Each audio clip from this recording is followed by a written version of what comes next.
Hey guys, welcome back to Let's Play Rayman Origins. I'm Nye. I'm Mako, and I think we've got Kin with us still. Toads. Still, I mean, Ken wasn't with us last episode. Well, you never know. They might have. Oh, now we. From. Which? Oh, yes, you had to go back and get some all the lums for this, didn't you? Yeah, unfortunately, we didn't quite get all the lums for this last time. That's cool. We will get all of them this time. Yay! Or you'll die horribly. Either way. I'm really hoping that it's not the case. That would just ruin my day. Would it, though? Yes. It would. Because I don't want to... I'd like to move on and beat the game. I've actually... You still have another he still has another, I don't know, world and a bit, 2 worlds to do. Yeah. I don't know how many levels... I don't actually know how many levels he has left, but there's... There's roughly 50 lums, if that helps. It doesn't, because the standard for the number of lums per level doesn't appear to be standard. True. But yeah, I've got a ways to go still before I actually officially beat the game. For Kin's benefit, this is it's a platformer primarily, but its scoring is based on lums. Lums and electoons. Those little things under the portrait in the top left. Those are lums. You need at least 350 of them in most levels. Hold up. Yeah. I've known Rayman since the beginning when it came out on the PlayStation 1. Okay. I know what lums are. Granted, or rather, not y'all, but it may have been changed up a little bit differently since this games came out. Yeah. Actually, I should probably just restart the level so I can actually get that heart at the beginning. Okay. Get the heart. There we go. And now to the level. But yeah, we're on oh god, I think it's like the 6th, 7th world at this point, and we've still got another 50 electoons to go. Which is actually not that much if you think about it. Okay, but what is an electoon? It's those little pink things. It's something you haven't even seen yet. It's another collectible. They're like the puzzle pieces or the gold stars. You need them to unlock the levels. Yeah, they're jiggies. That's what they are. Yeah, jiggies. Let's get jiggy with it. That's not the thing we were referencing. I was trying not to make that joke. You've never played Banjo-Kazooie, Ken? Oh, dude, that's been seriously years. The last time I played that, they were hinting at Banjo-Tooie. All right. Yeah, those are the jiggies I'm talking about. Like the Electoons are the #1 collectible that you must get to pass the game. There's somewhere between 3 to 6 of them per level. Yep. I remember whenever I got the game, I split the cost with a friend, and we legitimately passed the game back and forth until we got all the puzzle pieces to see the bonus credits at the end for oh look, there's balloons and stuff you can collect. What will they do? Find out in Banjo-Tooie. At one point, I should probably go and beat Banjo-Kazooie. I never played Banjo-Tooie. After the first game, I was like, you can't give me any more disappointing news than this. I was gonna say that's a shame actually, because Banjo-Tooie was really good.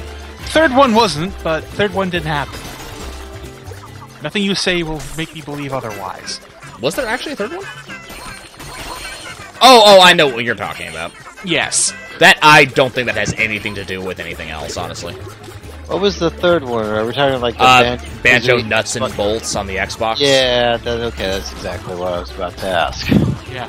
No, but as I said, Banjo-Tooie was fun. Heck, even the Game Boy Advance one was actually pretty good. Never played it. You know what the best thing about Banjo-Kazooie was? Wishy-washy Banjo. Nah. B Banjo. Also, Ikum Bokum. That was the best part right there. Ikum Bokum. Now that guy in the back's going to be a jerk to us now. I just gotta see if I can remember the pattern from yesterday. Oh god, we're gonna have some humor with this one now. I remember. Hopefully not. I'm really hoping that we're not gonna have some humor because I don't like laughing. You don't like laughing? I don't like laughing. Nope. I don't want any humor. I do not want any humor whatsoever. You are a sad, strange little man. No, humor means I die and I have to redo this, and I'd really not like to not have to redo this. But I love laughing at people's misfortune. Well, that's why you're here. Give me that. Okay, I have successfully completed the level. Just in time, too. And you got all of the lums. Beautiful. Woot! Yep. Or you got enough of the lums. Just enough, yeah. Grab that thing. Ermagerd, I got the lerms. That's the elected. Those things are electeds. And they have my pity. Yeah, well, that's all I have to say to you. Okay. But where's the 30 Lectoon? It's coming. It's coming. Hold your horses. There it is. Whee! And I have to fill up the champagne bottle, you know? He's been doing this on every level. Uh-huh. I have, thus far, up until this point, I've 100% completed the game, and I intend to continue doing so. We have broken 200! 101 Electoons, oh god. And now we're on to Fickle Fruit, which will be an actual regular level. That's not ominous in the slightest. Wasn't this supposed to be like the 4-player co-op of the game? I mean, it can be, but the problem is I have neither 4 players nor co-op. So, you know, there you go. Okay, how am I supposed to get up there? Well, you've got 3 players at minimum. It's also local only. What? Who the hell does that? Ubisoft was real dumb with this one. And the next one. The next one's only local only, too. Is it? I think so. Well, seriously, who was smart enough to fix that for Legends? Okay, that was weird. Who would have thought that was a good idea, though? Hey, we're gonna make this PC game that can support 4 people, but on the same computer. I mean, does it surprise you at all? This is how most gaming companies think. I disagree in general for most PC developers. I don't know. Generally, when I see co-op in a PC game lately, it's specifically been local only. Okay, well, outside of this particular instance, name me 2. Mako, can you name any 2 indie games that have multiplayer in them? Just any 2. It's generally the same story with most of them. Not off the top of my head. Exactly. I mean, if you... hold on, let me think. Most of the games I play don't have co-op in the first place, so it doesn't really matter much to me in the first place, you know?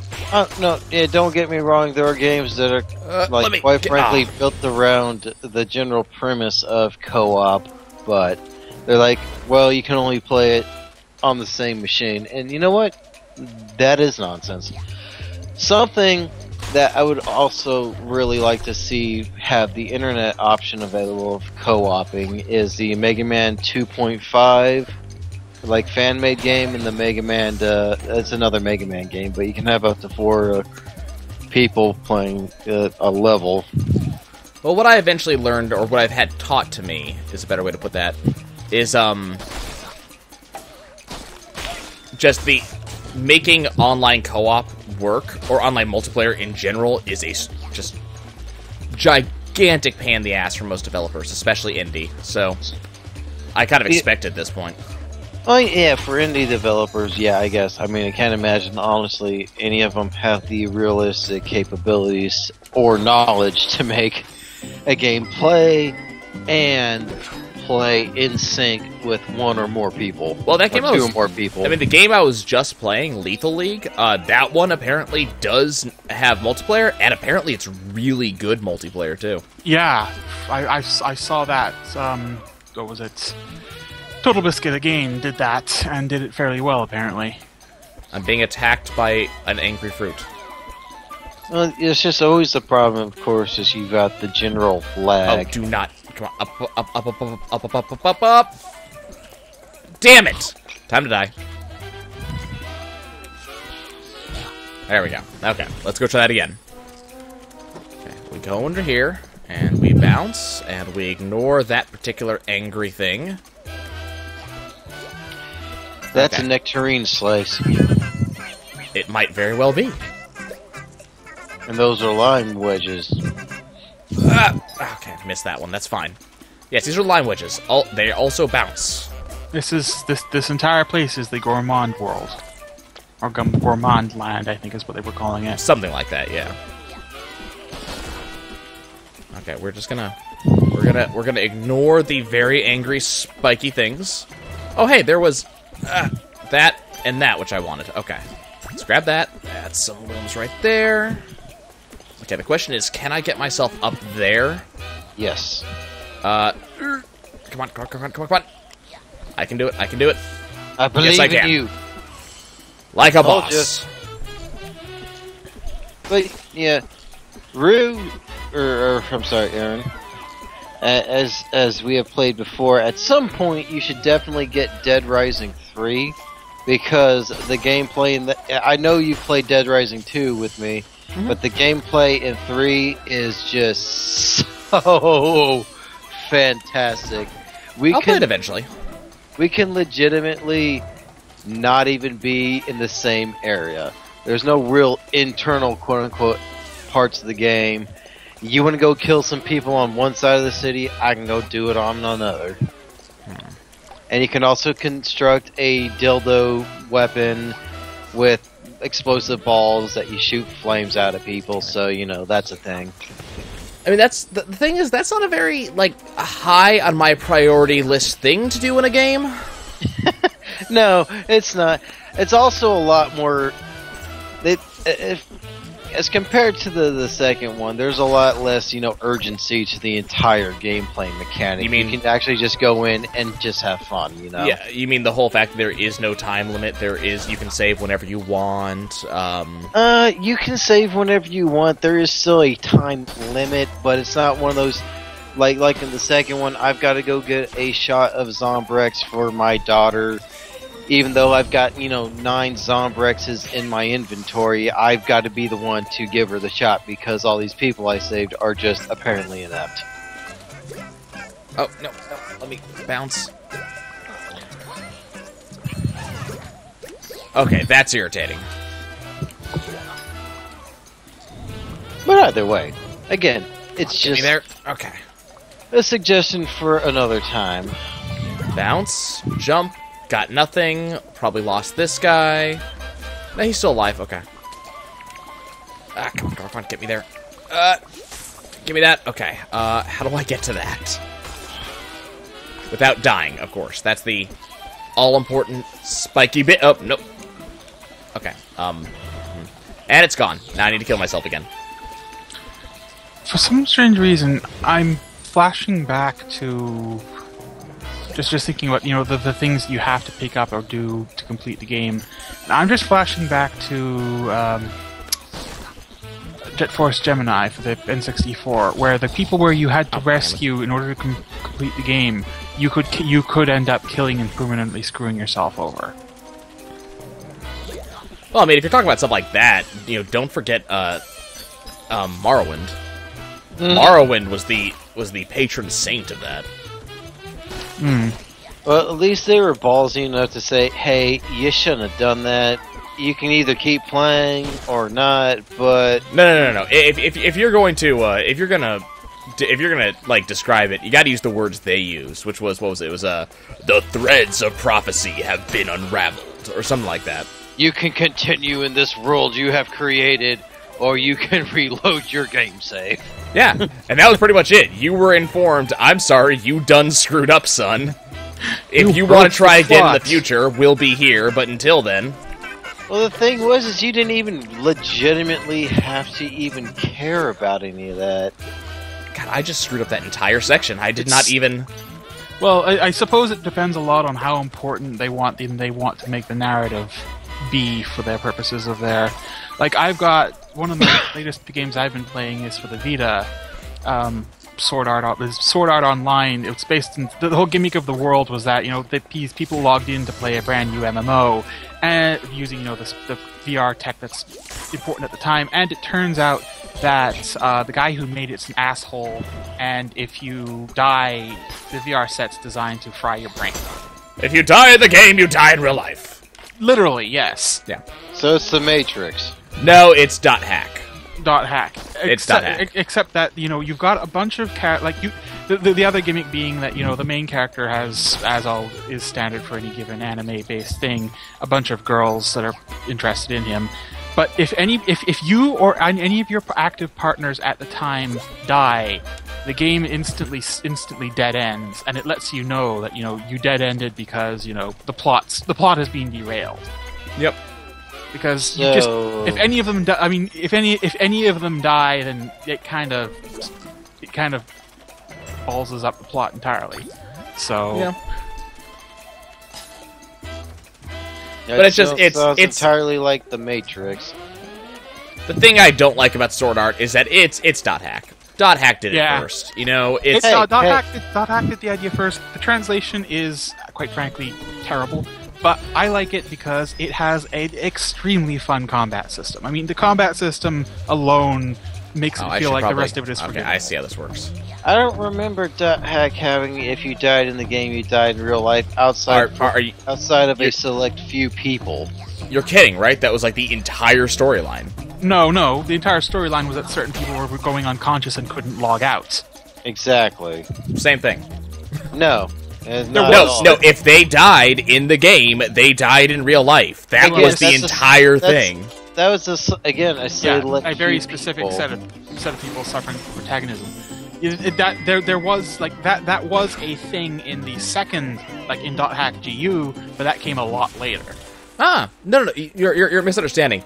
Dot Hack was not just the game. Dot Hack was the game, the anime, the book, the manga, everything rolled into one. And one of the main things going on in the anime was that Tsukasa was stuck in the game, and it was revealed that, Tsukasa could not leave, and it had that whole... It still pertains to one individual. One very specific individual. There was more than one. There was more than one. Not until later. Not until much later. Not until, No, it was in the Dot Hack Liminality, the anime that was specifically came with the game. It was happening to more than just Tsukasa.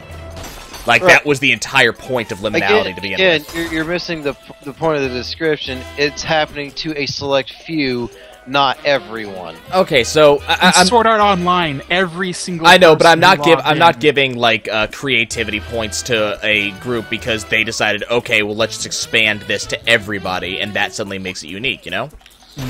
It's still the same freaking. Was Dot Hack legitimately done before the Matrix in every regard? Actually, I'm not sure. That I'd have to look up. Yeah, that's what I was just going off in general, where the Matrix was everyone was doomed to die if they died in the virtual reality environment, whereas, Dot Hack, it was limited to just the select few. It didn't happen to everyone, but it happened to a lot of people. Well, I think the other thing that I liked about Dot Hack was the actual story they created with it. They actually went somewhere with it. Yeah, I never actually played Dot Hack GU. I actually. But I played every the Dot Hack 1, 2, 3, and 4. I forget what you want to actually call it, but the Dot Hack games, Outbreak. I don't think they actually had it. They all had their own names, which is it's hard to track. But I'm just looking up on the shelf. There's Infection, Mutation, Outbreak, and Quarantine. Yep, in that order. Exactly. Okay. The only thing that really annoyed the hell out of me is in the fourth game, where it's if you need to go get one of every item and turn it into me. So you mean all the shit that I've been collecting for 3 games prior that could have applied to this doesn't apply now? Well, and at the end of all that, you got a medal. And that was it. If I remember correctly, the very last dungeon, not last dungeon, but the last optional dungeon to unlock a particular party member for post-game stuff, it relied heavily on the data draining, and of course, you could game over yourself very easily if you didn't know what you were doing. Exactly. And of course, who knew what they were doing? It was data drain.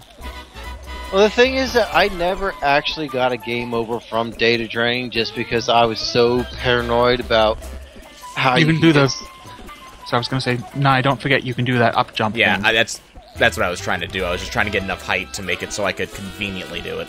Right. Okay. But yeah, I've never heard of anyone really game overing due to data drain except for that dungeon. I actually gamed over to data drain like most people did, just when you were trying out to see how data drain worked. The real time you would easily game over due to data drain was actually due to the fact that you data drain to get the rare items. Yeah, that and the rare cores to continue the game. Yeah. Well, the cores are one thing, but there was actually rare items that you could only get through data drain specifically. Yeah. And as I said, that honestly, GU fixed a lot of the complaints people had with the .hack games, but by that point, a lot of people weren't really aware of it or really willing to put up with it. Unfortunately, .hack just didn't have enough following. It needed it. It did really well in what it did. It just...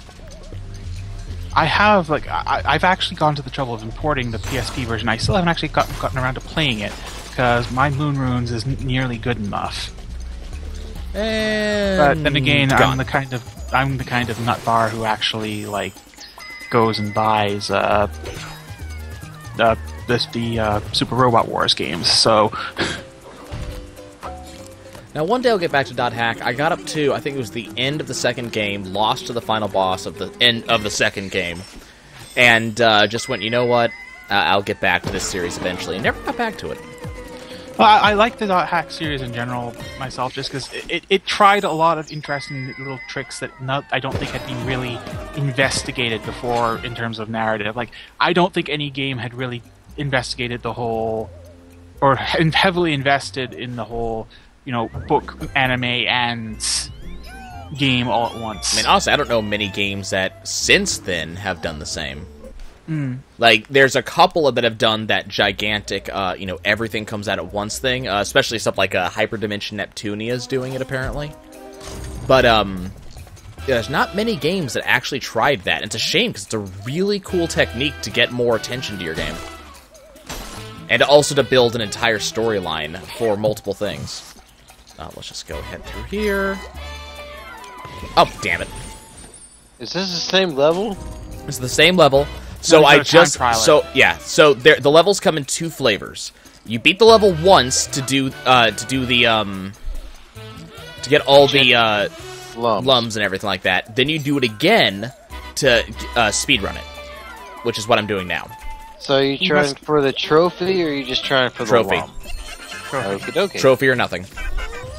Don't be a bitch. Trophy or nothing. Right. Okay. You got this. I believe in you. Believe in me. Who believes in you? Yeah, we're not making that level of anime joke today. Thank you. Wait, what? You know that's from an anime, yes? I'm sure that's more or less from more than just an anime. Even I know what that's from, and I haven't even watched that anime. What anime is that from? Gurren Lagann. Yeah, Gurren Lagann. Okay, I've actually never seen the entirety of that. I actually got the whole series, but the first half of this show was subtitled and the second half wasn't. So I was like, fuck this shit! Well, as far as I can understand, Gurren Lagann can be summed up very simply as a guy who pilots a giant drill-themed mech powered by the sheer power of fuck you. Done. Sounds about right. Not the best time I've gotten, but I'll take a 21-second lead. Yeah. And the time it took us to make fun of you about Gurren Lagann, I've already beaten the level. Yay! All I know is the only reason I want to go back and finish watching it is because apparently at the end of the series they throw universes at each other, and I'm like, okay, that's gotta be a thing to see. That's about right. Okay, folks, that's going to be it for us for this episode. When I come back, we're going to go get ourselves a Death's Tooth, and then we're going to go fight a boss. We'll see you next time. Woot.